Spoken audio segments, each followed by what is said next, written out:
Si on vole vers la France, il y a toujours la compétition d'Air France. Si on vole vers les États-Unis, il y a des compagnies aériennes. Donc, il y a de la compétition à l'international. Mais du côté domestique, il y avait déjà un problème. Puis on est en train de regarder avec Air Canada comment on peut s'assurer d'avoir des tarifs qui sont plus raisonnables. Parce que quand c'est rendu qu'on paye 1000, 1200 $ pour un aller-retour à l'intérieur du Québec, je trouve ça exagéré. Mesdames, Messieurs, bonsoir, bienvenue à l'émission. C'est François Legault, le premier ministre du Québec, mais aussi cofondateur d'Air Transat, qui commentait la transaction qui est survenue aujourd'hui, qui a été acceptée entre Air Canada et Transat. Donc, Air Canada achète Air Transat. Et nous, là-dedans, ça nous laisse sourds. On a déjà l'impression qu'on paie nos billets d'avion trop cher. Et on se demande donc si l'achat de Transat par Air Canada va faire grimper les prix. Je vous rappelle que la transaction est évaluée à 520 millions de dollars. Elle doit encore être approuvée par les 2/3 des actionnaires de Transat. Et il y en a déjà qui font savoir qu'ils sont peut-être pas très contents du montant versé par Air Canada pour acheter Air Transat. Alors, le Bureau de la concurrence va aussi devoir donner son aval. Air Canada assure que la marque Air Transat sera maintenue et que le siège social de Transat à Montréal va survivre. Mais avec un joueur indépendant de moins, est-ce que nous, on va y perdre au change? Avec moi, André Desmarais, il est le président de la section Québec de l'Association canadienne des agences de voyage. Monsieur Desmarais, bonsoir. Bonsoir. Alors, vous, qui vous y connaissez, est-ce que vous avez l'impression qu'on va y perdre au change, qu'on va payer nos billets plus chers parce qu'il y a un compétiteur de moins? Écoutez, c'est sûr que ça va changer un peu la structure des montants alloués au voyage. Comme on discutait avec d'autres agents de voyage, la période peut-être qui sont les basses périodes où il y a plusieurs transporteurs, la diminution, disons, de transporteurs peut faire que les prix de basse saison augmentent. Alors, en basse saison, il y a plus de place dans les avions. Exact. Et quand il y a plus de compétition, cette compétition fait en sorte que les prix baissent. Exactement. Alors, à ce moment-là, Air Canada et Air Transat auront juste un avion à remplir pour aller dans le sud. Alors, il y a de fortes chances que moins d'offres, le prix augmente. Alors ça va être peut-être une période où les consommateurs vont être particulièrement touchés. Mais comme on le sait, on sait que WestJet a été acheté par Onex. Et le but d'Onex aussi, c'est une croissance au niveau des vols. Alors, est-ce qu'ils vont s'attaquer au marché? Je sais qu'ils voulaient s'attaquer énormément au marché européen pour faire compétition avec Transat et Air Canada. Air Canada possède 60 semble-t-il, du marché européen actuellement. Possiblement. Écoutez, mais WestJet pourrait vouloir essayer d'avoir des parts de marché là-dedans. Absolument. Donc ça, c'est bon, ça. Ça, c'est bon. C'est bon aussi parce que les vols de Transat partent de Montréal ou partent de Toronto. Alors, le fait qu'il y ait une addiction avec Air Canada, ça va permettre d'avoir ce qu'on appelle des add-ons. Alors, les gens vont pouvoir partir parce qu'il y a des vols de Toronto qui sont plus fréquents, par exemple, sur la Grande-Bretagne.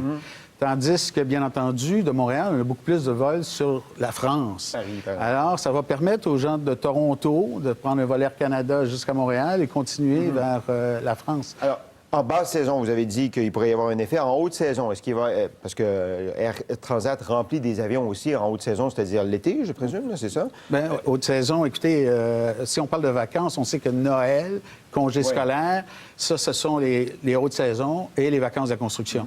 Alors ça, on peut dire que c'est les 3 très hautes saisons. Alors, en très haute saison, est-ce qu'il va y avoir un effet à la hausse? Non, je ne crois pas, parce qu'il faut quand même qu'ils remplissent tous leurs avions. Alors, à cet effet-là, je pense que les prix vont rester sensiblement les mêmes, même s'il y a eu une petite croissance de prix au cours des dernières années. Je crois qu'aussi, c'est assez stable, les prix, parce que si on regarde sur les 30 dernières années, la croissance des prix sur les billets d'avion ne reflète pas nécessairement ce qu'on a payé pour l'essence ou la nourriture. Oui, mais on a toujours l'impression de payer nos billets d'avion trop cher. Oui, bien, c'est sûr qu'il y a... Il y a le client qui est de dernière minute et il n'a pas le choix, ses dates sont fixes. Alors, c'est quoi le truc pour payer moins cher, à part de vouloir partir au mois de janvier pour le Groenland, par exemple? Le Groenland, comme il n'y a pas beaucoup de monde, ça coûte très cher. OK, d'accord. Bon, c'est peut-être pas un bon exemple dans ce cas. Alors, la meilleure chose à faire, c'est que la structure d'un billet d'avion, d'une compagnie aérienne, c'est plus on achète à l'avance, plus les prix, ce sont les prix les plus bas dans l'avion. Alors, eux autres, lorsqu'ils ont vendu leurs premiers 30 sièges, le prix augmente de 50 pour les autres 30 sièges. Alors, ça fonctionne comme ça. Par tranche de 30 sièges. C'est pour ça qu'il y a des classes de service. Et quand un agent de voyage vous dit « Ah, excuse-moi, le prix a monté, on a changé de classe Ça ne veut pas dire que vous allez être en classe affaires. Non, non, ça veut juste dire que vous êtes tombé dans une nouvelle tarification. Alors, c'est sûr que pour quelqu'un qui veut partir et qui a déjà planifié, alors, acheter son billet d'avance, c'est une bonne chose. Puis pas l'acheter la première fois qu'on magasine, là. Pas C'est-à-dire nécessairement. attendre. On peut vérifier parce qu'il y a des ventes ponctuelles. C'est sûr qu'un bon agent de voyage sait à peu près quelle date les ventes de sièges sont annoncées par les compagnies aériennes. Alors que ce soit Air France, Air Canada ou... Bon, et alors, il faut surveiller les ventes. Est-ce que si on a des dates flexibles aussi, ça aide, ça? Oui, absolument. Parce que si vous avez des dates flexibles, à ce moment-là, on peut jouer. Parce que, comme je vous ai expliqué, les sièges qui sont vendus, ça se peut que la fin de semaine, les sièges soient beaucoup plus vendus que sur la semaine. Ben oui, on nous dit de ne pas magasiner la fin de semaine, parce qu'il y a plus de monde qui est en train de magasiner, c'est ça? Donc, ça fait augmenter les prix? Exact. Il y a Ouais. plus de monde qui partent les fins de semaine à cause des vacances, des choses qui comme partent ça. les jours de fin de semaine. Les jours de D'accord. fin de OK, semaine. Alors, à ce moment-là, dans notre avion, les 30 premiers sièges sont déjà partis et souvent, les deuxièmes 30 sièges sont partis. Alors, le jeudi, ils ont juste vendu les premiers 30 sièges. C'est un exemple, là. Alors, on verra quel sera l'impact. On a un petit tableau qui a été concocté par nos amis de RD Économie sur d'autres fusions ou achats de compagnies aériennes ces dernières années. Delta Northwest en 2009, US Airways et America West en 2005, American Airlines et TWA en 2001. Ça a provoqué une augmentation de 5,6 des prix des billets. Et US Airways et Piedmont Airlines en 89, plus 20,3 Alors, on verra si ça se reflète, évidemment, dans la transaction Air Canada-Air Transat. M. Desmarais? Moi, je pense que dans les exemples que vous avez donnés, les grosses compagnies aériennes avaient à peu près les mêmes marchés. Ah oui. Alors, tandis que Piedmont, des choses comme ça, avaient des marchés plus locaux, régionaux. Alors, c'est triste à dire.